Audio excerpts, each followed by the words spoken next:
اما بعد فاعوذ باللہ من الشیطان الرجیم بسم اللہ الرحمن الرحیم سبح للہ ما فی السماوات وما فی الارض وهو العزیز الحکیم هو الذی اخرج الذین کفروا من اہل الکتاب من دیارہم لأول الحشر ما ظننتم ان يخرجوا وظنوا انهم مانعتهم حصونهم من الله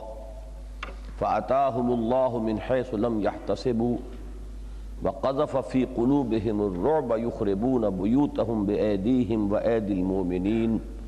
فاعتبروا يا أولي الأبصار صدق الله العظيم۔ یہ سورۃ الحشر ہے، سابقہ سورت یعنی سورہ مجادلہ کے مانند اس کے بھی 3 رکوع ہیں۔ اس کی آیات 24 ہیں۔ مدنی سورتوں کا جو سلسلہ ہم آج کل پڑھ رہے ہیں یہ کل 10 سورتوں پر مشتمل ہے، سورہ حدید سے سورہ تحریم تک، اور ان میں مساوی ایک تقسیم ہے 5-5 کی، کہ 5 سورتوں کا آغاز ہوا ہے اللہ تعالیٰ کی تسبیح کے ذکر سے، سبح للہ یا یسبح للہ کے الفاظ سے، کہ آسمانوں اور زمین کی ہر چیز اللہ کی تسبیح کر رہی ہے۔ کہیں ماضی کا صیغہ بیان ہوا ہے سبح، اور کہیں مضارع کا صیغہ یسبح۔ تو پہلی صورت جو ہے ان کو جو مسبحات کہلاتی ہیں، جن کا آغاز تسبیح سے ہوا، وہ سورہ حدید تھی، اور دوسری یہ ہے درمیان میں سورہ مجادلہ جو ہے اس کا آغاز بغیر کسی تمہید کے ہو گیا تھا براہ راست۔ اس سورہ مبارکہ کو بعض صحابہ سورہ بنی نذیر بھی کہتے تھے، اس لیے کہ ایک قبیلہ جو یہود کا، جو مدینے میں 3 قبائل آباد تھے یہود کے، ان میں سے بنو نذیر کا قبیلہ تھا، اور غزوہ بنو نذیر کہلاتا ہے، اگرچہ باقاعدہ اس میں جنگ کی نوبت تو نہیں آئی، جیسے غزوہ تبوک میں بھی جنگ کی نوبت نہیں آئی، صرف ایک سفر رہا، اسے بعض لوگ سفر تبوک کہتے ہیں اور بعض غزوہ تبوک۔ اسی طرح یہ غزوہ بنی نذیر ہے جو سن 4 ہجری میں ہوا ہے۔ اب چونکہ وقت بہت کم ہے، صرف نوٹ کر لیجئے کہ 3 قبیلے تھے یہود کے جو مدینے میں آباد تھے جبکہ حضور صلی اللہ علیہ وسلم ہجرت فرما کر مدینے تشریف لائے، بنو قینقاع، بنو نذیر اور بنو قریظہ۔ اور حضور صلی اللہ علیہ وسلم نے نہایت حکمت کے ساتھ ان کے ساتھ ایک معاہدہ فرما لیا تھا، اس معاہدے میں انہیں جکڑ لیا تھا۔ بڑا تفصیلی معاہدہ ہے اور بہت قابل توجہ ہے۔ جو بھی علم سیاسیات کے اور دستور و قانون کے واقف ہیں یا جاننے والے ہیں، دلچسپی رکھنے والے ہیں، ان کے مطالعے کی شے ہے۔ لیکن یہ کہ اس کی اصل بات کیا تھی کہ باہر سے کوئی حملہ آور اگر مدینے پر حملہ کرے گا تو مل جل کر دفاع کیا جائے گا، اور آپس میں کوئی جھگڑا اور نزاع نہیں کیا جائے گا۔ تو یہودیوں نے یہ معاہدہ تو کر لیا اس وقت، جو اس کے نتائج اور عواقب تھے اس کا انہیں اندازہ نہیں تھا۔ بعد میں انہیں محسوس ہوا کہ یہ تو ہم نے اپنے ہاتھ باندھ لیے، اور محمد الرسول اللہ صلی اللہ علیہ وسلم کو کھلا موقع مل گیا ہے۔ تو اندر ہی اندر وہ ہمیشہ ریشہ دوانیاں کرتے رہے، ساز باز کرتے رہے، سازشیں کرتے رہے، قریش کو اکساتے رہے کہ تم حملہ کرو، ہم اندر سے تمہاری مدد کریں گے۔ سب سے پہلے یہ معاملہ بنو قینقاع کا ہوا غزوہ بدر کے بعد۔ تو غزوہ بدر کے کچھ عرصے بعد ہی پھر ان کا محاصرہ کیا گیا، اور بالآخر وہ بھی مجبور ہو گئے کہ حضور کے ساتھ صلح کریں، اور طے یہ ہوا کہ وہ یہاں سے اب جلا وطن ہو جائیں، چلے جائیں۔ دوسرا معاملہ غزوہ احد کے بعد ہوا بنو نذیر کا، جس کا یہاں ذکر آ رہا ہے۔ تیسرا معاملہ غزوہ احزاب کے بعد ہوا ہے، بنو قریظہ کا، اور غزوہ احزاب کے بعد جو اس کا ضمیمہ سمجھیے، اس کو غزوہ بنی قریظہ بھی کہا جاتا ہے۔ تو یہ لوگ جو ہے بنو نذیر، ان کا بھی معاملہ یہ ہوا کہ حضور نے محاصرہ فرمایا، ان کی غداری اور ان کی وعدہ شکنی اور عہد شکنی، بلکہ ایک سازش انہوں نے کی تھی حضور کو شہید کر دینے کی بھی۔ تو جب یہ انہوں نے اپنے معاہدے کی خلاف ورزی کی تو ان کے خلاف اقدام فرمایا، حضور نے ان کا محاصرہ کیا۔ اس محاصرے کے ضمن میں بعض جو کھجور کے درخت تھے ان کو بھی کاٹنا پڑا، ہو سکتا ہے کہ وہ ان کی مدافعت کا ذریعہ بن رہے ہوں، ان کی قلعہ بندی میں ممد ہوں۔ اس پر بھی انہوں نے حضور کے خلاف پروپیگنڈا کیا کہ یہ ویسے تو بہت اخلاق کے اور اصول کے داعی ہیں، لیکن یہ کہ انہوں نے درختوں کو بھی کاٹ دیا ہے۔ تو کسی جنگی ضرورت کے تحت اگر محدود پیمانے پر یہ کام کرنا پڑے تو یہ جائز ہے، اور جب محمد الرسول اللہ صلی اللہ علیہ وسلم نے کیا ہے تو خیر ہمارے لیے تو عدم جواز کا کوئی سوال ہی نہیں، ہمیں تو آپ ہی کے طرز عمل سے جواز اور عدم جواز کا نتیجہ اخذ کرنا ہے۔ لیکن اس کا ذکر بھی اس میں ہے، کیونکہ وہ تو کوئی موقع ہاتھ سے جانے نہیں دیتے تھے کہ اگر کوئی بھی بات ہو سکتی ہو حضور کے خلاف پروپیگنڈے کی تو اس کو بھرپور طریقے پر استعمال کرتے تھے۔ ادھر سے جو منافقین تھے مسلمانوں کے اندر چھپے ہوئے مارے آستین، ان کی اندرونی ساز باز ان کے ساتھ تھی۔ وہ اندر ہی اندر ان کو شہ دے رہے تھے کہ تم ڈٹے رہو، جمے رہو، ہم تمہارا ساتھ دیں گے۔ لیکن جیسے بودے وہ یہود ثابت ہوئے، اتنے ہی بودے بلکہ ان سے بھی بڑھ کر بودے اور کمزور جو ہے وہ منافقین ثابت ہوئے، لہذا انہیں وہاں سے نکلنا پڑا۔ تو یہ ہے اصل میں مضمون اس سورہ مبارکہ کا، لیکن اس کے ضمن میں بعض تو فقہی مسائل جو ہے وہ بہت اہم آ گئے، یعنی ایک مال غنیمت اور ایک مال فے، اس کے مابین فرق۔ اموال غنیمت وہ ہے جو باقاعدہ جنگ ہو اور اس کے نتیجے میں پھر جب مسلمانوں کو فتح ہو تو جو مال ہاتھ آتا ہے، اس میں بھی تفصیل میں فرق ہے کہ مال منقولہ جو ہے وہ مال غنیمت شمار ہوتا ہے، غیر منقولہ نہیں۔ یہ میں تفصیل میں نہیں جا رہا، لیکن بہرحال یہ سب کا اتفاق ہے کہ جو جنگ کے نتیجے میں حاصل ہو وہ غنیمت ہے، اس کا قانون اور ہے، وہ سورہ انفال میں بیان ہوا ہے۔ اور جو بغیر جنگ کی نوبت آئے، اگر مسلمانوں کو اللہ تعالیٰ کوئی کفار سے کوئی ایسی مال یا کوئی علاقہ دلوا دیتا ہے تو وہ پھر مال غنیمت نہیں، مال فے شمار ہوتا ہے، اور وہ کل کا کل یا تو نبی اکرم صلی اللہ علیہ وسلم کے جو ذاتی مصارف تھے اور آپ کے اہل خانہ، آپ کے گھر والے، اور یہ کہ آپ کے قرابت دار، کیونکہ بہرحال جو رشتہ دار تھے حضور کے، حضور کو ان سے صلہ رحمی کی بھی ضرورت تھی، آپ کا کوئی اپنا اور کوئی دھندا یا کاروبار تو تھا نہیں، آمدنی کا ذریعہ نہیں تھا، تو اس میں دو مدیں جو ہے خاص طور پر مال فے میں، وہ حضور کے ذاتی مصارف اور حضور کے جو قرابت دار ہوں، اعزا ہوں، ان کے لیے، اور باقی یہ کہ یتیموں اور مسکینوں کے لیے اور عام لوگوں کے لیے، تاکہ معاشرے میں ایک توازن رہے کہ اگر انہیں بھی تقسیم کیا جائے مال غنیمت کی طرح پر تو ظاہر بات ہے جنگ میں حصہ لینے والے تو وہی لوگ ہوتے تھے جو صاحب حیثیت ہوں، جن کے پاس سواریاں ہیں، ان کو دوہرا حصہ ملتا تھا، تو ارتکاز دولت جو ہے وہ ایک خاص طبقے میں ہوتا چلا جاتا، اور جو مساکین ہیں اور غرباء ہیں، معذور ہیں، جو کسی جنگی مہم میں حصہ بھی نہیں لے سکتے، وہ محروم ہوتے چلے جاتے۔ تو اس ارتکاز دولت کو روکنے کے لیے اللہ تعالیٰ نے یہ مال غنیمت اور مال فے میں ایک تقسیم کی، اور بہت اہم الفاظ ہیں جو اسلام کے معاشی نظام کے ضمن میں جو ہدف ہے، جو مقصد ہے، اس کو معین کرنے والے ہیں جو اس سورہ مبارکہ میں آئے ہیں۔ پھر یہ کہ اہل ایمان کا کردار کیا ہوتا ہے، ان میں مہاجرین اور انصار کے مابین کس طرح کا تعلق تھا، یہ بھی اس میں آپ کے سامنے آئے گا۔ اور آخری رکوع جو ہے اس کا قرآن مجید کے چند نہایت اہم مقامات میں سے ہے، اس لیے کہ ایک تو اس اعتبار سے تو بالکل منفرد ہے کہ قرآن مجید میں کسی اور جگہ بھی اللہ کے اسماء حسنہ کا اتنا بڑا گلدستہ نہیں ہے جتنا کہ سورہ حشر کی آخری 3 آیات میں۔ میرے نزدیک جو سورہ حدید کی پہلی 6 آیات کا مقام و مرتبہ ہے، بالکل وہی مقام و مرتبہ سورہ حشر کی جو آخری آیات ہیں، بالخصوص آخری 3 آیات ان کا ہے۔ سورہ حدید کے آغاز میں اللہ تعالیٰ کی ذات و صفات کی بحث ہے، بات وہی ہے، لیکن سورہ حشر کے آخر میں اسماء کی صورت میں آئی ہے۔ صفت میں اور اسم میں بہت ہی باریک سا فرق ہے، اسی لیے جو ایمان مجمل کے الفاظ ہیں اس میں یہ دونوں الفاظ جمع کیے گئے ہیں،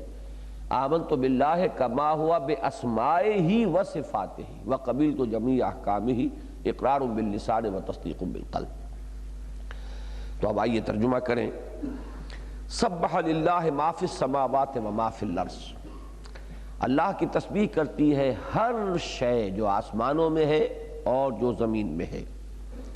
اس میں یہاں صرف یہ نوٹ کر لیجئے کہ سورہ حدید میں الفاظ آئے تھے سبح للہ ما فی السماوات والارض،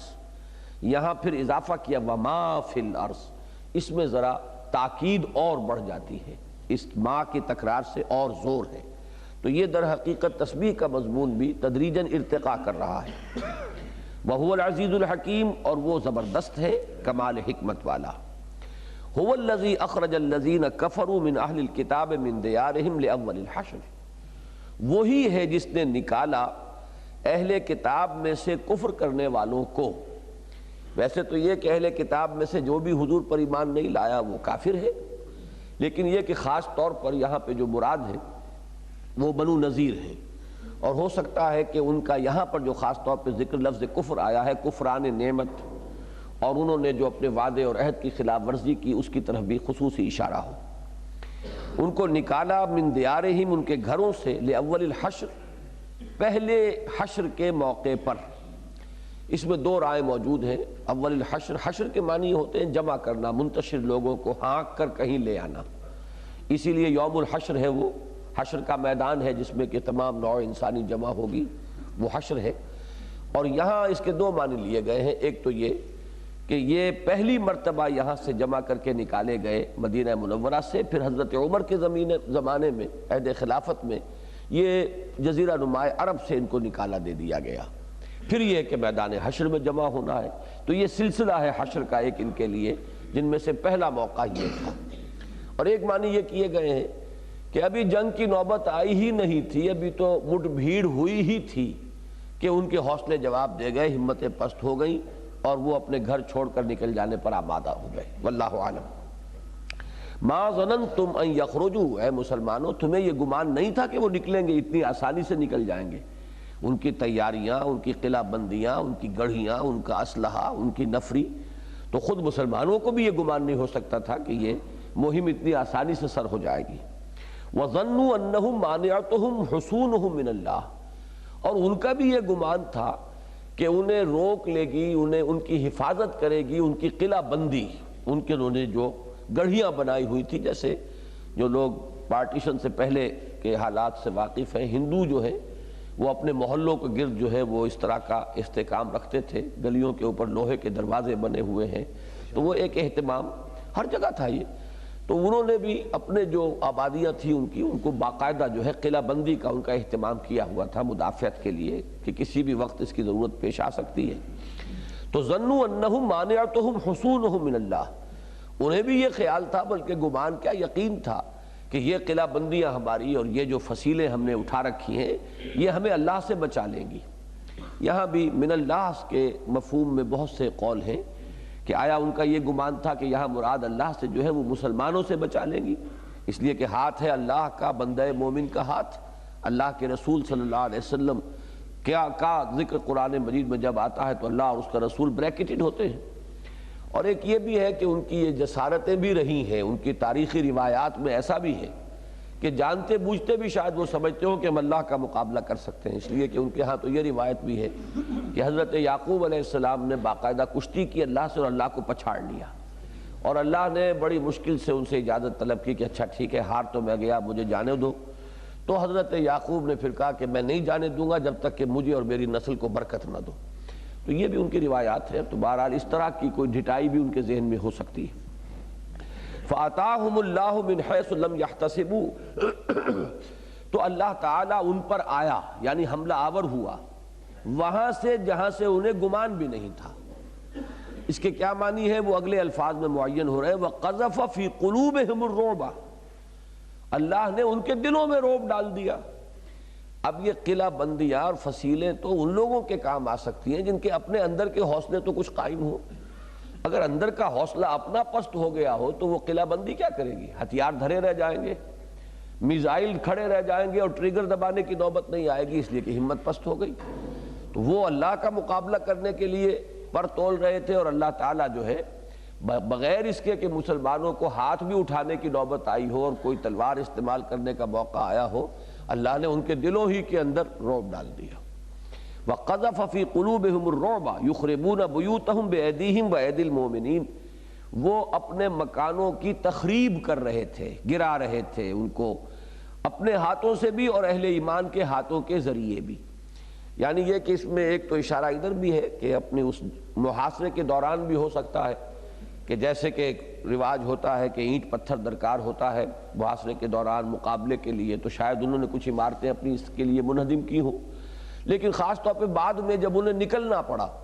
تو یہ جیسے کہ قاعدہ ہے، پھر آدمی جب ریٹریٹ ہوتی ہے کسی آرمی کی تو وہ اپنی ہی انسٹالیشنز جو ہیں ان کو ڈسٹرائے کرتے ہیں کہ یہ اب دشمنوں کے کام نہ آ جائے، تو بڑے چاؤ سے ارمانوں سے جو مکان بنائے تھے انہوں نے خود اپنے ہاتھوں ان کو گرایا۔ ان میں سے جو ساز و سامان تھا، چونکہ معاہدہ یہ تھا کہ جو کچھ لے جا سکتے ہو اونٹوں پر وہ تم لے جا سکتے ہو، تو کوئی قیمتی چیز کہیں لگی ہوئی تھی تو وہ بھی اکھاڑی، تو وہ اپنے ہاتھوں اپنے بنائے ہوئے مکانات کی تخریب کر رہے تھے، انہیں گرا رہے تھے۔ اور ظاہر بات ہے جو کھنڈر بعد میں رہ گئے اہل ایمان نے پھر ان کو بلڈوز کیا ہوگا، ان کو ختم کیا ہوگا تاکہ پھر کوئی نئی تعمیر یہاں ہو سکے، تو اس کا نقشہ کھینچا گیا ہے کہ یخربون بیوتہم بایدیہم وایدی المؤمنین فاعتبروا یا اولی الابصار، تو سبق حاصل کرو، عبرت پکڑو اے نگاہوں والو، اے آنکھوں والو۔ اس میں اشارہ کیا جا رہا ہے بنو قریظہ کی طرف کہ اس سے تم سبق حاصل کر لو اگر تمہارے اندر عبرت پذیری کا کوئی مادہ ہے۔ وَلَوْلَا أَن كَتَبَ اللَّهُ عَلَيْهِمُ الْجَلَاءَ لَعَذَّبَهُمْ فِي الدُّنْيَا، اور اگر اللہ نے ان کے بارے میں پہلے ہی سے یہ طے نہ کر دیا ہوتا کہ جلا وطنی کی سزا انہیں ملے گی تو اللہ تعالیٰ اسی دنیا میں انہیں سخت ترین عذاب دیتا، جیسا کہ بنو قریظہ پر بعد میں آیا ہے۔ انہوں نے جب غداری کی تو پھر ان کا فیصلہ جو ہے، جو خود انہی کی طرف سے نامزد کردہ ثالث جو تھے حضرت سعد ابن معاذ رضی اللہ تعالی عنہ، انہوں نے یہ فیصلہ کیا کہ تورات کے قانون کے مطابق، جو خود ان کی اپنی شریعت تھی، اس کے مطابق یہ کہ ان میں جتنے بھی جوان مرد ہیں جو جنگ کے قابل ہیں ان کو قتل کیا جائے گا، تو سینکڑوں ان کے افراد جو ہے وہ مسلمانوں کے ہاتھوں ذبح ہوئے اس وقت۔ تو ایسا سخت عذاب آیا بنو قریظہ پر، جیسا میں نے عرض کیا یہ فاعتبروا یا اولی الابصار میں انہی کی طرف اشارہ تھا، لیکن بدبختی ان کی کہ انہوں نے بھی سبق حاصل نہیں کیا، بلکہ جو بنو قینقاع نے کیا تھا اور جو بنو نذیر نے کیا تھا وہی پھر بعد میں بنو قریظہ نے کیا، اور ان کا پھر انجام جو ہے وہ بدترین ہوا ہے۔ ذالک وَلَهُمْ فِي الْآخِرَةِ عَذَابُ النَّارِ، اور آخرت میں تو ان کے لیے آگ کا عذاب ہے ہی۔ ذالک بِأَنَّهُمْ شَاقُّوا اللَّهَ وَرَسُولَهُ، یہ اس لیے کہ انہوں نے دشمنی کی اللہ سے اور اللہ کے رسول سے۔ وَمَن يُشَاقِّ اللَّهَ فَإِنَّ اللَّهَ شَدِيدُ الْعِقَابِ، اور جو اللہ سے دشمنی کرے اس کے خلاف، جس کے لیے سابق صورت میں آیا تھا من حاد اللہ، یہاں پر وہ لفظ جو ہے بانی وہی ہے، لفظ بدلا ہوا ہے۔ جو اللہ تعالیٰ کی دشمنی کرے گا، اس کی مخالفت پر کمر کس لے گا تو اللہ تعالیٰ سزا دینے میں بہت سخت ہے۔ ما قطعتم من لینۃ او ترکتموها قائمۃ علی اصولها فباذن اللہ، تم نے جو بھی کھجور کے درخت کاٹے یا جنہیں تم نے چھوڑ دیا اپنی ہی جڑوں پر کھڑے ہوئے، فباذن اللہ، تو یہ اللہ کے حکم سے تھا، اللہ کی مرضی سے تھا۔ یہ اہل ایمان کے لیے جواب جو ہے یہ یہود کو نہیں دیا جا رہا، بلکہ بعض مسلمانوں کے اندر بھی تو ان کی اس طرح کی باتوں سے کچھ وسوسہ پیدا ہو جاتا تھا کہ واقعی یہ بات تو اچھی نہیں کی، درختوں کو کاٹ دیا۔ تو یہ چیزیں جو ہے یہ جان لیجئے کہ صرف منافقین نہیں بلکہ سادہ لوح اور سادہ فطرت اور شریف النفس مسلمانوں کے اندر بھی ان چیزوں کے اثرات پیدا ہو جاتے تھے۔ جیسے کہ آپ کو معلوم ہے کہ جب یہود اور جب کہ منافقین کی طرف سے حضرت عائشہ پر تہمت لگی ہے تو بعض صادق الایمان لوگ جو ہے وہ بھی اس کے اندر بہہ گئے تھے، تو وہاں ان کے لیے اطمینان کے لیے کہا جا رہا فباذن اللہ، یہ جو کچھ ہوا ہے اللہ کے اذن سے، اللہ کے حکم سے ہوا ہے۔ وَلِيُخْزِيَ الْفَاسِقِينَ، اور یہ اس لیے ہے تاکہ اللہ تعالیٰ فاسقوں کو رسوا کرے۔ وَمَا أَفَاءَ اللَّهُ عَلَى رَسُولِهِ مِنْهُمْ فَمَا أَوْجَفْتُمْ عَلَيْهِ مِنْ خَيْلٍ وَلَا رِكَابٍ، اور جو کچھ مال فے کا اللہ نے دیا اپنے رسول کو ان میں سے، یہ مال فے ہے جو بغیر جنگ کی نوبت آئے مسلمانوں کو جو کچھ ملا ہے، ان کے جو کچھ وہ چھوڑ کر گئے وہاں مال و اسباب۔ فرمایا فما اوجفتم، تو اے مسلمانوں تم نے تو ان پر نہ گھوڑے دوڑائے نہ اونٹ، مطلب یہ کہ جو لشکر کشی کا ایک منظر ہوتا تھا وہاں، یا اونٹ پر سوار ہو کر اور یا گھوڑوں پر سوار ہو کر، تو اس کی نفی کی گئی کہ تو یہ نوبت تو آئی نہیں۔ ما اوجفتم علیہ من خیل ولا رکاب ولکن اللہ یسلط رسلہ علی من یشاء، بلکہ یہ تو اللہ تعالیٰ کی قدرت خصوصی سے ہوا ہے کہ وہ اپنے رسولوں کو مسلط کر دیتا ہے جن پر چاہتا ہے۔ یہ اللہ نے روب ڈالا کہ ان میں مقابلے کی ہمت ہی نہ رہی، تمہیں تو لڑنا پڑا نہیں، اس لیے تمہارا حق نہیں ہے، یہ مال غنیمت کی طرح تمہارے اندر تقسیم نہیں ہوگا۔ واللہ علی کل شیء قدیر، اور اللہ تعالیٰ ہر چیز پر قادر ہے۔ ما افاء اللہ علی رسولہ من اہل القریٰ فللہ وللرسول ولذی القربى والیتامى والمساکین وابن السبیل، جو بھی اللہ تعالیٰ اپنے رسول کی طرف لوٹا دے پھیر لائے مال بستیوں والوں میں سے، تو وہ حق ہے اللہ کا اور اس کے رسول کا اور قرابت داروں کا۔ قرابت دار سے مراد یہاں رسول کے قرابت دار ہیں، کہ ظاہر بات ہے کہ حضور کی ایک حیثیت تھی، ایک مقام اور مرتبہ تھا۔ اب حضور جو ہے یوں سمجھیے کہ صدر مملکت تھے اور آپ سربراہ تھے اس حکومت کے، تو اس کے لیے کچھ نہ کچھ آپ کے لیے اخراجات کا، نہ صرف یہ کہ اپنے گھر والوں کے لیے، اس میں تو حضور نے انتہائی فقر کا معاملہ رکھا ہے، لیکن یہ کہ اپنے رشتہ داروں کے عزیزوں کے ساتھ کچھ صلہ رحمی، ان کے ساتھ معاملات جو ہے رکھنے کے لیے، تو یہ چیز اللہ نے سب سے پہلے حضور صلی اللہ علیہ وسلم کے جو اس نوعیت کے اخراجات تھے ان کے لیے مقدم ترین حق جو ہے وہ رکھا ہے۔ باقی وَلِذِي الْقُرْبَى وَالْيَتَامَى وَالْمَسَاكِينِ وَابْنِ السَّبِيلِ، یتیموں، مسکینوں، مسافروں کے لیے ہے۔ یہ گویا کہ وہ جو پسماندہ طبقات ہیں، محتاج ہیں مسلمانوں کے اندر، یہ ان کا حصہ بن گیا۔ کہ لا یکون دولۃ بین الاغنیاء منکم، تاکہ نہ ہو جائے وہ تمہارے امیروں ہی کے مابین گردش میں۔ یہ الفاظ بہت اہم ہے کہ یہ سرمایہ کے بارے میں کوئی ایسی پالیسی ہونی چاہیے، یہ بیسک یعنی پرنسپلز آف پالیسی میں شامل ہوگا کہ ایسا نہ ہو کہ ارتکاز دولت ہو جائے، ایک طبقے کے اندر سرمایہ جمع ہوتا چلا جائے اور انہی کے مابین گردش کرتا رہے، بلکہ اس کی سرکولیشن ہونی چاہیے بڑے پیمانے پر، پورے معاشرے کے اندر جو بھی کچھ اللہ نے پیدا کیا ہے، اس کی جو بھی مادی برکات ہیں وہ پہنچے پورے معاشرے کے اندر، حصہ رسدی سب کو اس میں سے پہنچ جائے۔ تو یہ گویا کہ بڑا ایک پالیسی، ایک ڈائریکٹیو ہے کہ یہ اصول جو ہے پیش نظر رکھنا ہے کہ لا یکون دولۃ بین الاغنیاء منکم وما آتاکم الرسول فخذوہ، اور اے مسلمانوں دیکھو جو اللہ کے رسول تمہیں دے دیں وہ لو، قبول کرو اور شکریہ ادا کرو، یہ مراد ہے۔ وما نہاکم عنہ فانتہوا، اور جس چیز سے روک دیں رک جاؤ۔ اس لیے کہ ظاہر بات ہے کہ کچھ خیال تو ہوا ہوگا نا کہ آخر چاہے جنگ کی نوبت نہیں آئی لیکن ہم تو حاضر ہو گئے تھے، جنگ ہوتی تو ہم تو اپنی جانیں ہتھیلی پر رکھ کر میدان میں آ ہی گئے تھے، لہذا ہمارا حق بنتا ہے۔ تو یہاں پر ان کے لیے اس وسوسے کا ازالہ کرنے کے لیے فرمایا کہ مسلمان کے لیے تو اصل الاصول یہ ہے کہ جو رسول نے کہا وہی ان کے لیے گویا کہ قانون کے درجے میں ہے، جو وہ دے دیں قبول کرو، جو چیز روک لیں اس سے باز آ جاؤ، جس سے تمہیں روک دیں اس سے رک جاؤ۔ واتقوا اللہ، اور اللہ کا تقوی اختیار کرو، ان اللہ شدید العقاب، یقیناً اللہ تعالی بہت سخت سزا دینے والا ہے۔ للفقراء المہاجرین، اب خاص طور پر یہ مہاجرین جو آئے ہوئے تھے مکہ مکرمہ سے اور مختلف اور جگہوں سے مدینے میں، اب ظاہر بات ہے کہ ان کے پاس تو کوئی ذریعہ معاش نہیں تھا۔ ابتدا میں تو مواخات کی گئی اور مسلمانوں نے، انصار نے اپنی چیزیں تقسیم کر کے ان کو دیں، بعد میں بعض نخلستان جو ہے ان کے لیے خالص کر دیے گئے کہ ان کی پیداوار جو ہے ان مہاجرین کے لیے ہوگی۔ اب جب یہ موقع آیا کہ ایک بہت بڑا قبیلہ جو ہے اپنا سارا مال و اسباب چھوڑ کر چلا گیا، اب ان کی زمینیں بھی ہیں، نخلستان بھی ہیں، تو ان میں خاص طور پر حصہ رکھا گیا ان مہاجرین کا،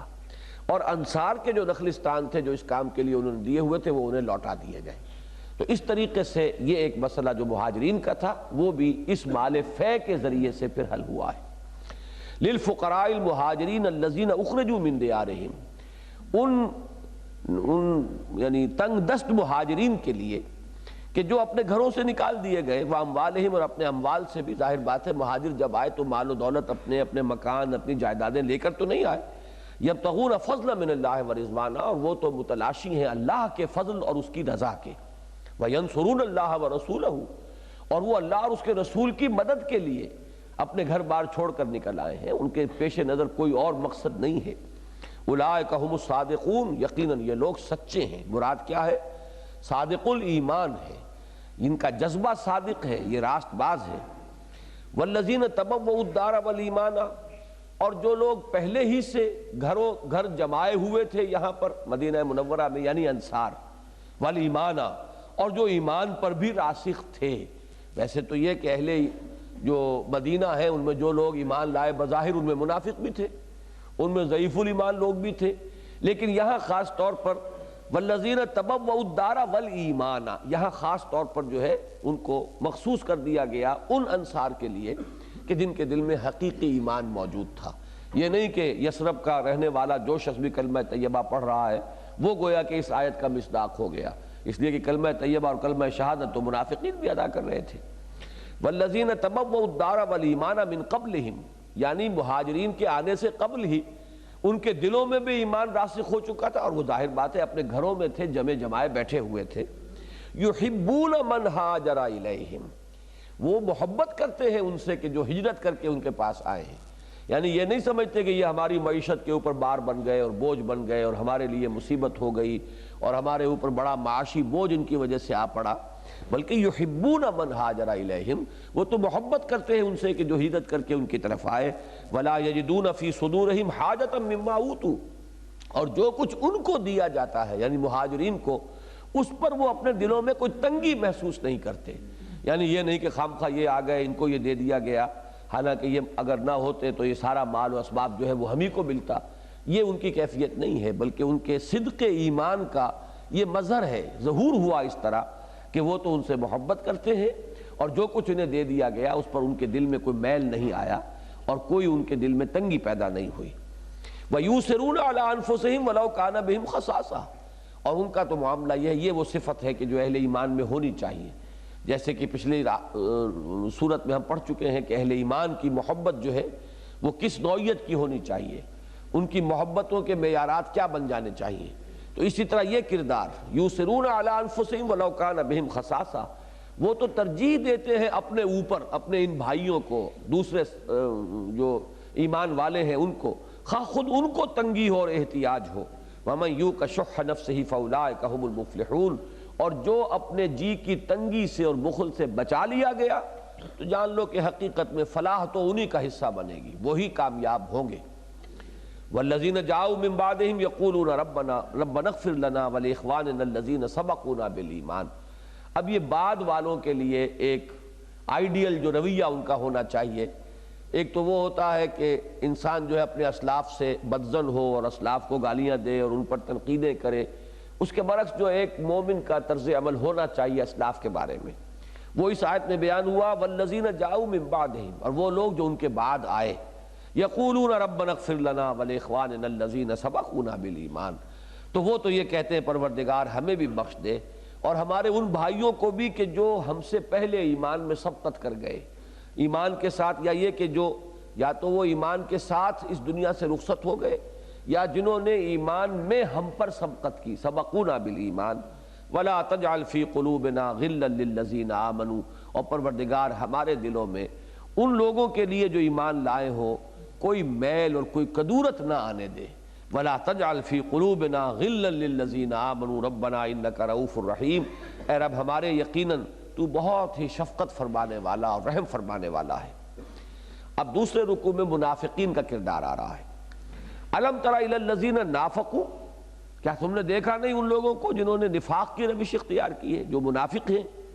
یقولون لاخوانہم، وہ کہتے تھے اپنے بھائیوں سے، الذین کفروا، ان لوگوں میں سے، کفروا من اہل الکتاب، اپنے ان بھائیوں سے، یہ بھائی تو تھے ان کے کس اعتبار سے، ایک تو یہ کہ ان کے مابین حلیفی کا رشتہ بھی تھا، وہ اوس اور خزرج کے حلیف تھے، مختلف قبائل، کوئی اوس کا کوئی خزرج کا، لیکن یہ کہ باقی یہ کہ ہم مشرب بھی تھے، حضور کی اور مسلمانوں کی دشمنی جو ہے گویا کہ قدر مشترک تھی، تو لہذا ان کے بھائی ہو گئے وہ۔ یقولون لاخوانہم الذین کفروا من اہل الکتاب، اہل کتاب میں سے جن لوگوں نے کفر کیا اپنے ان بھائیوں سے وہ کہتے تھے، لئن اخرجتم لنخرجن معکم، اگر تم نکالے جاؤ گے تو ہم بھی تمہارے ساتھ نکلیں گے، ڈٹے رہنا، مقابلے میں جمے رہنا، ہم تمہارے ساتھ ہیں۔ ولا نطیع فیکم احدا ابدا، اور ہم تم سے وعدہ کرتے ہیں کہ ہم تمہارے معاملے میں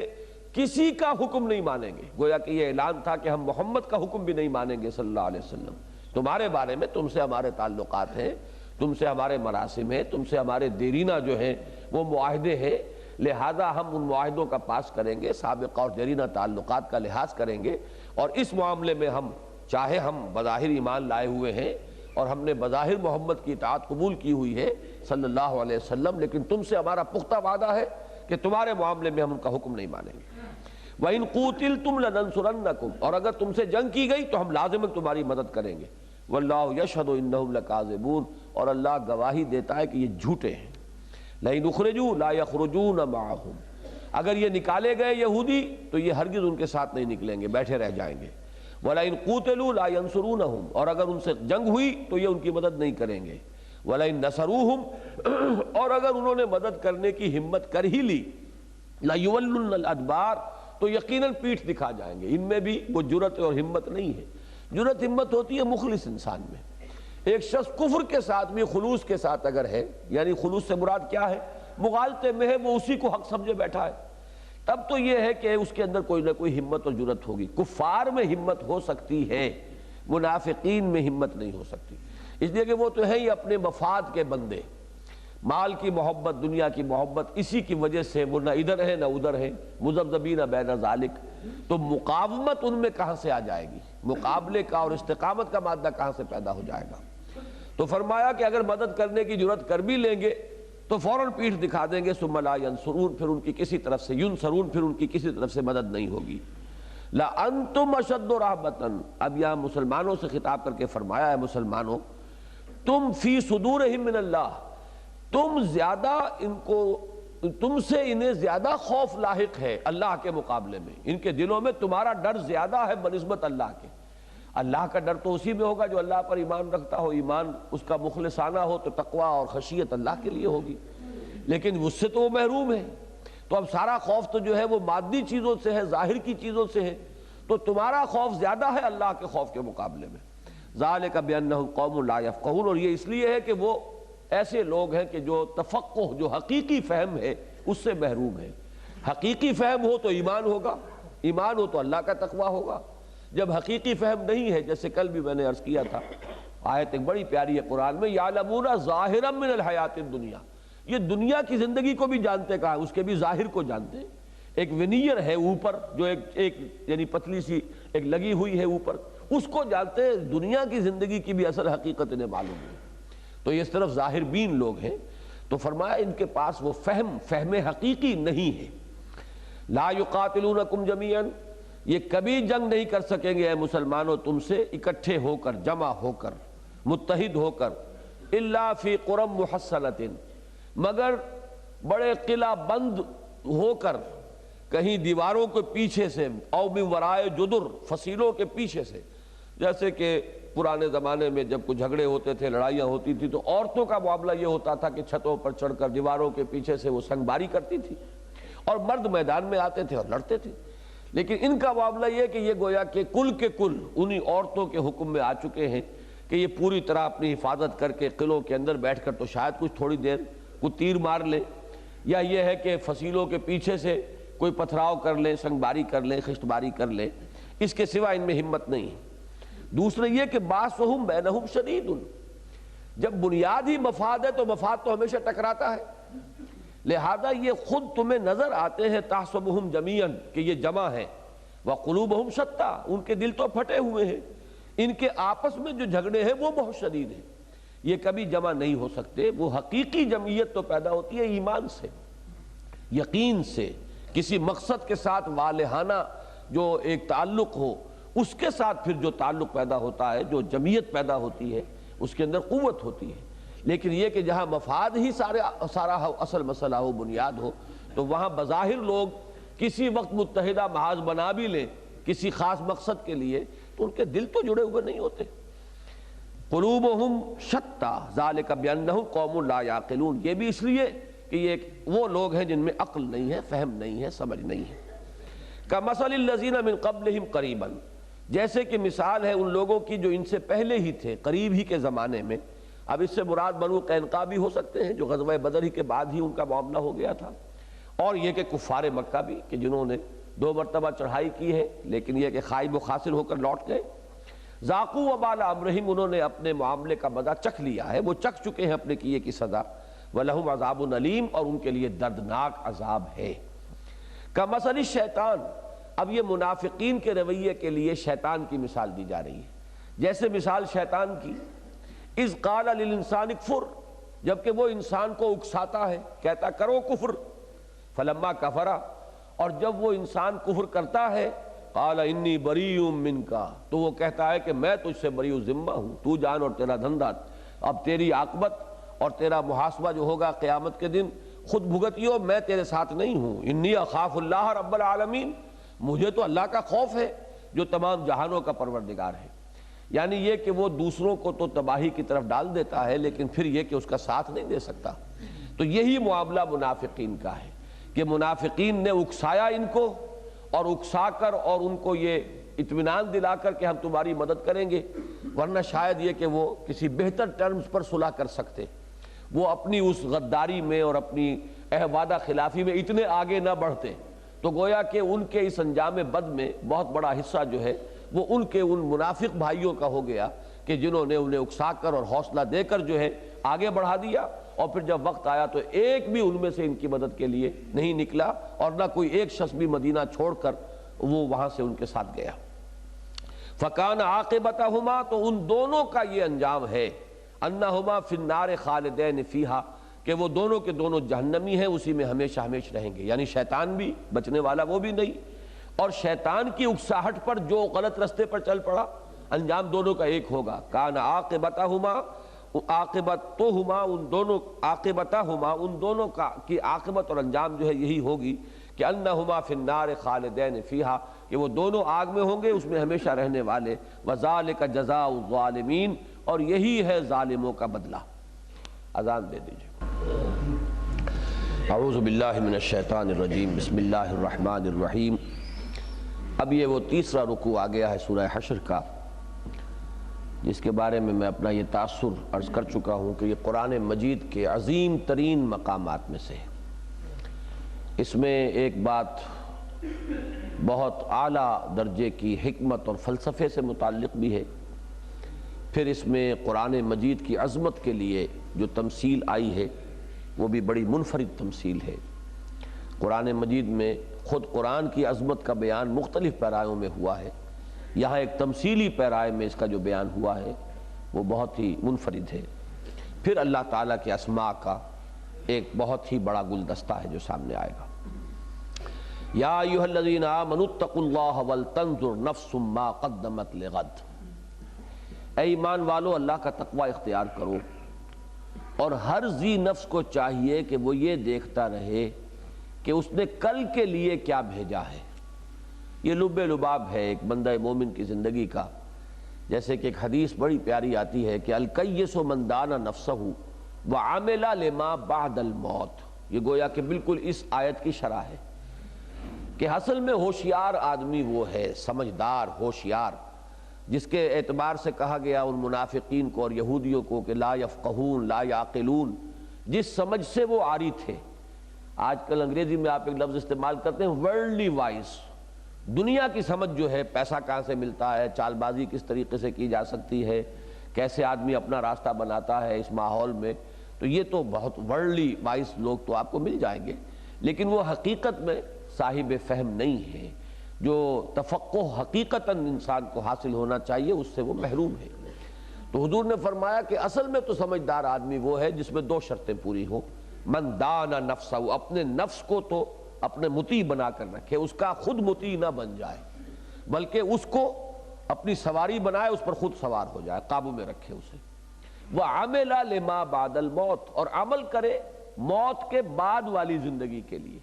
محنت تو کرنی ہے یہاں پر، دنیا مزرعۃ الآخرہ، دنیا آخرت کی کھیتی ہے، لیکن مقصود دنیا نہ ہو بلکہ مقصود جو ہے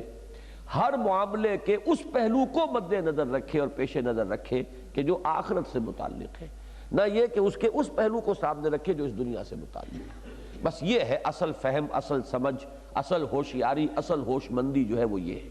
وہی دو چیزیں یہاں آئی ہیں۔ دانا نفسہ کو یہاں فرمایا واتقوا اللہ، اللہ کا تقوی اختیار کرو۔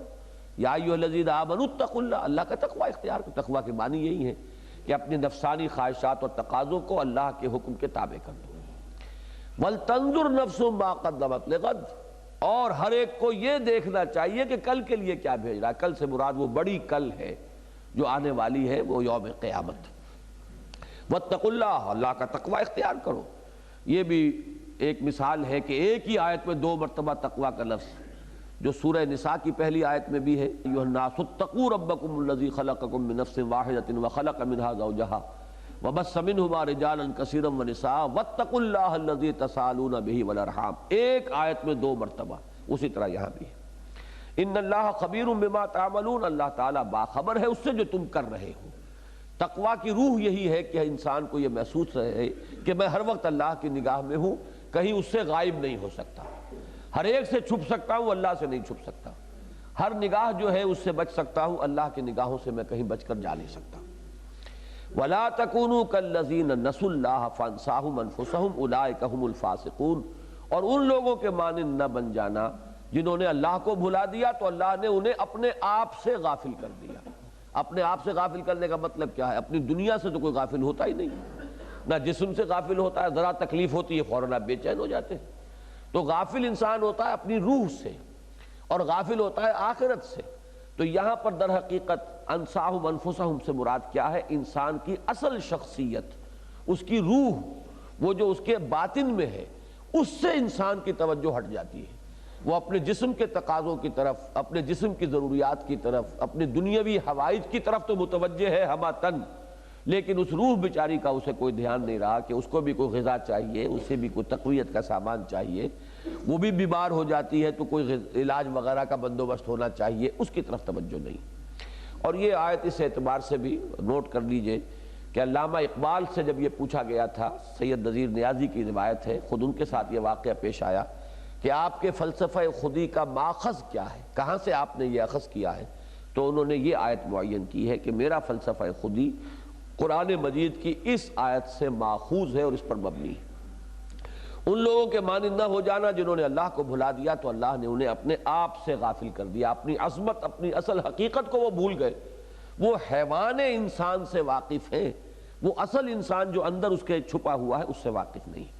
اولئک ھم الفاسقون، اب ظاہر بات ہے جو اپنی عظمت سے غافل ہو گیا، اپنی حقیقت کو بھول گیا، اپنے آپ کو حیوان سمجھ بیٹھا تو وہ تو فاسق ہو ہی جائے گا۔ اب اس کے لیے تو بالکل اس کا منطقی نتیجہ یہ ہے کہ پھر اس کی باغ جو ہے اس کے نفس کے ہاتھ میں ہوگی، وہ نفس جدھر چاہے گا اس کو موڑ دے گا، بجائے اس کے کہ وہ نفس پر سوار ہو، نفس اس پر سوار ہو جائے گا۔ لا یستوی اصحاب النار و اصحاب الجنہ، برابر نہیں ہیں جنت والے اور دوزخ والے، عظیم فرق و تفاوت ہے۔ اصحاب الجنت ہم الفائزون، اصل میں تو جنت والے ہیں جو کامیاب ہیں۔ یہ کیوں کہا جا رہا ہے؟ دنیا میں بظاہر برعکس نظر آتا ہے، وہ جہنمی جو ہیں یہاں عیش کرتے ہیں، جن کے لیے نہ حلال حرام کا کوئی فرق ہے، نہ جائز ناجائز کی کوئی تقسیم ہے، جو داؤ لگ جائے لگا لو، تو یہاں پر ان کے لیے فراوانی ہے۔ لیکن یہ کہ یہ جان لو کہ اصل کامیابی جو ہے وہ آخرت کی کامیابی ہے، اور یہ انہی کو ملے گی کہ جنہوں نے اس تقویٰ کی روش کو اختیار کیا۔ لو انزلنا هذا القرآن على جبل لرأيته خاشعا متصدعا من خشیۃ اللہ، اگر ہم اتار دیتے اس قرآن کو کسی پہاڑ پر تو تم دیکھتے اس کو کہ وہ دب جاتا اور پھٹ جاتا اللہ کے خوف اور خشیت کی بنا پر۔ یہ ہے تمثیل کا پیرایا، اور اس میں جو بات خاص طور پہ سمجھنے کی ہے وہ یہ ہے کہ بالکل یہی، یہ تو تمثیل ہے، ایک واقعے کے طور پر یہ بات ہوئی تھی حضرت موسیٰ علیہ السلام کے ساتھ کہ جب کوہ طور پر انہوں نے اللہ سے درخواست کی کہ پروردگار رب ارنی انظر الیک، کہ جب مخاطبہ مکالمہ ہو رہا ہے، گفتگو ہو رہی ہے تو اشتیاق پیدا ہوا کہ اللہ ذرا اپنا دیدار بھی عطا فرما دے۔ تو اس پر جو انہیں جواب دیا گیا تھا کہ تم میرے دیدار کا تحمل نہیں کر سکتے، لن ترانی ولیکن انظر الی الجبل، ذرا اس پہاڑ کی طرف دیکھو، ہم اس پر اپنی ایک تجلی ڈالیں گے، اگر وہ اس کو جھیل جائے تو تم سمجھنا کہ تم بھی شاید ہمارا دیدار کر سکو، اس کی تاب لا سکو۔ فلما تجلی ربہ للجبل جعلہ دکا وخر موسیٰ صعقا، تو جب اللہ نے اپنی کوئی تجلی جو ہے، اب کیا وہ تجلی تھی ہم تو اس کا تصور بھی نہیں کر سکتے، بہرحال جو بھی اللہ نے تجلی اپنی ڈالی اس پہاڑ پر تو وہ جو ہے پہاڑ پھٹ گیا، ریزہ ریزہ ہو گیا، اور حضرت موسیٰ وہ بالواسطہ مشاہدہ جو کر رہے تھے تجلی ربانی کا اور پہاڑ پر اس کا گرنا اور اس طریقے سے پھٹ جانا، اس کی وجہ سے وہ بے ہوش ہو کر گر پڑے۔ تو یہ واقعہ جو ہے ذات باری تعالیٰ کی تجلی کی جو تاثیر تھی، اب اس کو بطور مثال یہاں لائے کلام باری تعالیٰ کی تاثیر کا، کہ اگر تو واقعتاً انسان کے اندر وہ انسان کا اندر والا انسان زندہ ہو تو پھر جو اس کی کیفیت ہوگی تو وہ در حقیقت بالکل مشابہ ہے کہ جو ذات خداوندی کی تجلی کی تاثیر ہے بعین ہی وہی تاثیر کلام باری تعالیٰ کی بھی ہے۔ لو انزلنا هذا القرآن على جبل لرأيته خاشعا متصدعا من خشية الله وتلك الامثال نضربها للناس لعلهم يتفكرون۔ اور یہ مثالیں ہیں جو ہم بیان کرتے ہیں لوگوں کے لیے شاید کہ یا تاکہ وہ فکر کریں سوچیں، یعنی بہت سے حقائق ایسے ہیں کہ جن کی اصل کنہ تک انسان نہیں پہنچ سکتا اور انسانی زبان میں اتنی وسعت نہیں ہے کہ ان حقائق کو اس میں بیان کیا جا سکے، اس لیے کہ بہرحال عربی زبان تو انسانوں کی زبان ہے نا، اب اس زبان کی اپنی محدودیت ہے تو ان لطیف حقائق کو اس زبان کے اندر ادا کرنا بھی ممکن نہیں، پھر انسان کے فہم سے بالا تر ہے۔ لہذا اس کے لیے اللہ تعالیٰ نے جو راستہ اختیار فرمایا تمثیلات کا ہے۔ تمثیل کا فائدہ یہ ہوتا ہے کہ آپ اس کے کچھ قریب پہنچ جاتے ہیں، کچھ ہلکی سی جو ہے انسان کو ایک جھلک نظر آ جاتی ہے، تو یہ تماثیل جو ہے قرآن مجید میں جو آئی ہیں ان کا اصل فائدہ یہ ہے۔ تلک الامثال نضربها للناس، یہ سورہ نور میں بھی الفاظ آئے ہیں کہ مثالوں کی ضرورت ہمیں نہیں ہے، ہم تو ہر شے کی اصل حقیقت جانتے ہیں، مثال کی ضرورت لوگوں کو ہے کہ جو اس کی اصل حقیقت کو اپنے ذہن کی گرفت میں نہیں لا سکتے اور ان کی زبان جو ہے وہ اتنی محدود ہے کہ اس میں اس کی تعبیر نہیں ہو سکتی، لہذا انہیں ضرورت ہے کہ ان کو مثال کے ذریعے سے بات سمجھائی جائے۔ هو اللہ الذی لا الہ الا ہو، وہی ہے اللہ کہ جس کے سوا کوئی الہ نہیں، وہی ہے معبود واحد، معبود برحق، عالم الغیب والشہادہ۔ اب یہاں تعداد جب اسماء کی گنیں گے تو اگرچہ یہ ترکیب ہے عالم الغیب والشہادہ، غیب اور حاضر جو موجود ہے، حاضر و غائب سب کا جاننے والا، یہ بھی ایک اسم بن گیا ہے، اس لیے کہ عالم جب لفظ آیا ہے یہاں مضاف ہو کر، جو مضاف ہو جاتا ہے کسی معرفہ کا وہ خود مضاف وہ جو ہے معرفہ بن جاتا ہے، تو یہ بھی ایک اسم ہے۔ عالم الغیب والشہادہ هو الرحمن الرحیم، وہ رحمان ہے اور رحیم ہے۔ اب یہاں گنتے جائیے گا کتنے اسماء آ رہے ہیں، 4 اسماء تو اس میں آ گئے، اللہ، عالم الغیب والشہادہ، الرحمن الرحیم۔ اب اس کے بعد اگلی آیت میں 8 ہے، هو اللہ الذی لا الہ الا ہو۔ اللہ کو اس لیے نہیں گن رہے کہ وہ پہلی آیت میں آ چکا ہے، جو اللہ تعالیٰ کا سب سے زیادہ مشہور معروف نام ہے، جس کے بارے میں ہمارے ہاں بعض محققین صوفیہ کا تو یہ کہنا ہے کہ یہ اللہ کا اسم ذات ہے، اسم جامد ہے، یہ مشتق نہیں ہے، یہ الہ سے نہیں بنا ہے، یہ تو اللہ کا نام ہے۔ جیسے کہ کوئی نام جو ہوتا ہے اسم علم، اس میں کوئی اشتقاق جو ہے وہ مد نظر نہیں ہوتا، بلکہ وہ خود اپنی جگہ پر ایک اسم جامد ہوتا ہے۔ لیکن بہرحال ایک رائے یہ ہے خاص طور پر اہل نحو کی کہ نہیں، یہ بھی اس میں مشتق ہے، جیسے رحمانوں پر الف لام داخل ہوا الرحمن اللہ کا نام بن گیا، رحیم پر الف لام داخل ہوا الرحیم اللہ کا نام بن گیا،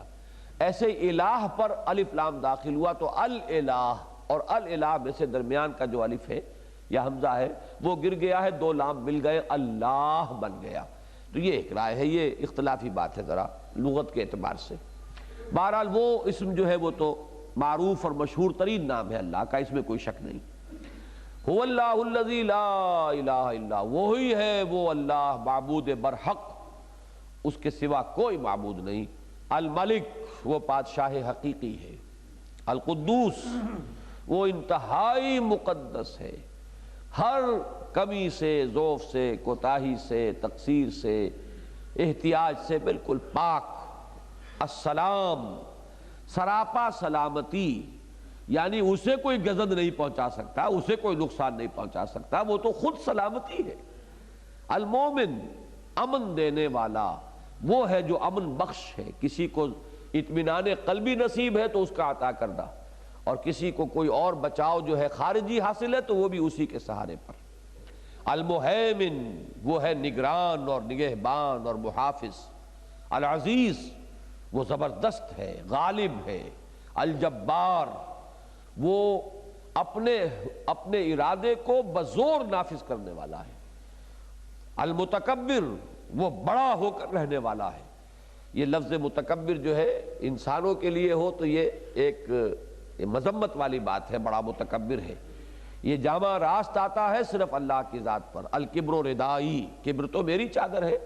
تکبر کا حق مجھے ہے، بڑے ہونے کا حق تو صرف میرا ہے، باقی سب تو چھوٹے ہیں.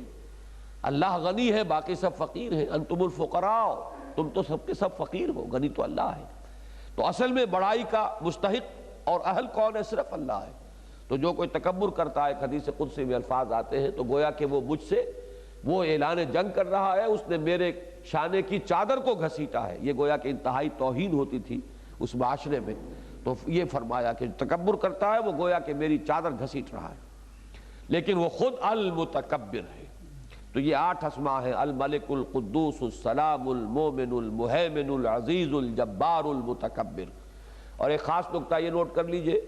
کہ یہاں کہیں بھی حرف عطف بیچ میں نہیں ہے، واو کہیں نہیں ہے. اس کی کیا وجہ ہے؟ کہ یہ تمام شانیں اللہ کی ذات میں بیک وقت موجود ہیں. یعنی واو سے تو فصل ہو جاتا ہے نا، کچھ مغایرت ہوتی ہے. حرف عطف جو ہے معطوف علیہ اور معطوف میں مغایرت کا سبب بنتا ہے. اللہ کی یہ تمام شانیں، تمام صفات بیک وقت اس کی ذات مبارکہ میں موجود ہیں. سبحان اللہ عما یشرکون، اللہ پاک ہے اس سے جو شرک یہ کر رہے ہیں. جس طرح کا بھی شرک اس کی ذات میں، صفات میں، اس کے حقوق میں، اس کے اختیارات میں، جس قسم کا شرک انہوں نے کیا ہے، اللہ پاک ہے اور بری ہے. هو اللہ الخالق البارئ المصور، وہی ہے اللہ، وہ الخالق بھی ہے، باری بھی ہے، مصور بھی ہے. ان 3 الفاظ کے بارے میں ایک تو یہ کہ خلق کے معنی عام طور پر تو آتے ہیں پیدا کرنا. پیدا کرنے میں کسی شے کے 2 مرحلے ہوتے ہیں. پہلے اس کا کوئی تصور ذہن میں بنتا ہے. بڑھئی نے میز بنانی ہے تو وہ میز کا پہلے نقشہ اس کے ذہن میں بنے گا، تب وہ نقشہ جو ہے خارج میں بناتا ہے. تو یہ جو 2 مرحلے ہیں، یہاں پہ عام طور پر یہ جو خلق کا لفظ ہے یہ مانا گیا ہے کہ یہ پہلے مرحلے کے لیے. اللہ ہی ڈیزائنر ہے، اس کائنات کا پورا ڈیزائن اس نے بنایا، اس کا نقشہ اسی کا بنایا ہوا ہے، اسی کے وہ علم کے اندر یہ چیز پہلے سے موجود تھی. اب اس کو صرف ظاہر کرنے والی بات تھی. ایک حرف کن کا کہنے سے جو بھی اس کے ذہن میں تصور یا نقشہ موجود تھا اس کے علم ازلی میں، وہ ظاہر ہو گیا. برا کے معنی ظاہر ہوتا ہے. یہ لفظ آ چکا ہے سورہ حدید میں بھی کہ جو بھی مصیبتیں نازل ہوتی ہیں تم پر کیا زمین میں، تو الا فی کتاب من قبل ان نبرأھا، وہ تو پہلے سے کتاب میں درج ہے، علم خداوندی میں تو پہلے سے موجود تھی. اب تو صرف ظاہر کر دینا ہی تھا نا ان کا. وہ کوئی اس طرح نہیں ہے کہ ان کا کہیں کوئی اندراج ہی نہیں تھا، کسی کے علم میں وہ تھی ہی نہیں، اچانک کوئی آ گئی. اچانک وہ تمہارے لیے ہے، حادثہ تمہارے اعتبار سے حادثہ ہے، ورنہ اس کائنات میں حادثہ تو کوئی شے ہوتی ہی نہیں. جو ہے وہ اللہ کے علم اور حکمت اور اللہ کے فیصلے اور اللہ کے اذن اور اس کے علم کامل اور علم ازلی میں پہلے سے موجود. تو اس اعتبار سے یہ آیت بھی بڑی فلسفیانہ آیت ہے کہ تخلیق کے عمل کو 3 مراحل میں یہاں تقسیم کر دیا گیا. الخالق ڈیزائنر، جس نے کہ اس کا ایک نقشہ بنایا. الباری، پھر اس کا ظاہر کرنے والا، وہ نقشہ خارج میں ظاہر ہو گیا، اس کا وجود جو ہے وہ مشہود ہو گیا. المصور، پھر اس کی نقشہ کشی. یہ یوں سمجھیے کہ جیسے آپ کو معلوم ہے کہ ایک تو اسٹرکچرل انجینئرز ہوتے ہیں، ایک آرکیٹیکٹس ہوتے ہیں. اب نقشہ جو بنایا اس کے اندر کتنا لوہا ڈالنا ہے، کیا کرنا ہے، کیا مواد استعمال کرنا ہے، اور ایک پھر یہ کہ اس کی کیا اوپر سے صورت کیا بنانی ہے، اس میں کیا فنیشنگ ٹچز دینے ہیں، آرکیٹیکچرل جو ہے اس میں کیا بیوٹی پیدا کرنی ہے. تو پھر اللہ نے اس کی تصویر بھی بنائی ہے، اس کی نقشہ کشی کی ہے، اس کے اندر جو بھی اللہ تعالیٰ نے چاہا ہے اس کے جو فنیشنگ ٹچز اس کو دیے. تو یہ 3 مراحل ہیں. ویسے یہ بعض جگہوں پر اور دوسرے الفاظ میں ان مراحل کا بیان آیا ہے. سبح اسم ربک الاعلی الذی خلق فسوی والذی قدر فہدی. تخلیق، تسویہ، تقدیر اور ہدایت، یہ 4 الفاظ وہاں آئے. یہاں جو ہے یہ 3 اسماء کے حوالے سے وہ بات آ رہی ہے. هو اللہ الخالق البارئ المصور، وہی ہے اللہ اس کائنات کا ڈیزائن تیار کرنے والا،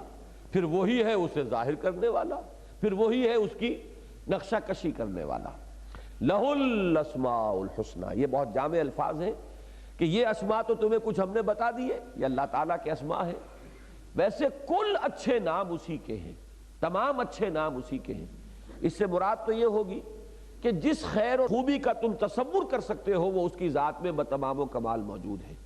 البتہ تعین کے ساتھ اسماء حسنی ہم انہی کو شمار کرتے ہیں. اللہ کے نام جو قرآن میں آ چکے ہیں، جو حدیث میں آ گئے، باقی ہم کسی کو اللہ کا نام قرار نہیں دیں گے۔ البتہ یہ کہ جو خیر، جو خوبی، جو اچھی صفت ہے وہ اس کی ذات میں ہے اور بتمام و کمال ہے۔ اب دیکھیے وہ جو ایک میں نے دعا نقل کی ہے، حدیث کی مختلف کتابوں میں وارد ہوئی ہے، ان کو جمع کر کے میں نے جو مسلمانوں پر قرآن مجید کے حقوق والا پمفلٹ اس کے آخر میں درج کیا ہے، اس میں حضور نے اللہ کے ناموں کے واسطے سے اللہ سے درخواست کی، اسألوک بکل اسم ہوا لک سمیت بہ نفسک او علمتہ احدا من خلقک او انزلتہ فی کتابک او استأثرت بہ فی مکنون الغیب عندک۔ اے اللہ میں تجھ سے سوال کر رہا ہوں، درخواست کرتا ہوں تیرے ہر اس نام کے واسطے سے جو تیرا نام ہے، جو تو نے اپنے کسی بندے کو سکھایا، تلقین فرمایا، یا اپنی کسی کتاب میں نازل فرمایا، یا وہ تیرا نام، تیری وہ شان جو تو نے کسی پر ظاہر نہیں کی بلکہ وہ اپنے پاس خزانہ غیب کے اندر محفوظ رکھا ہوا ہے، میں ان تمام ناموں کے حوالے سے تجھ سے درخواست کر رہا ہوں ان تجعل القرآن ربیع قلبی ونور صدری وجلاء حزنی وذہاب ہمی وغمی، کہ اے پروردگار اس قرآن کو میرے دل کا نور بنا دے، میرے سینے کا نور،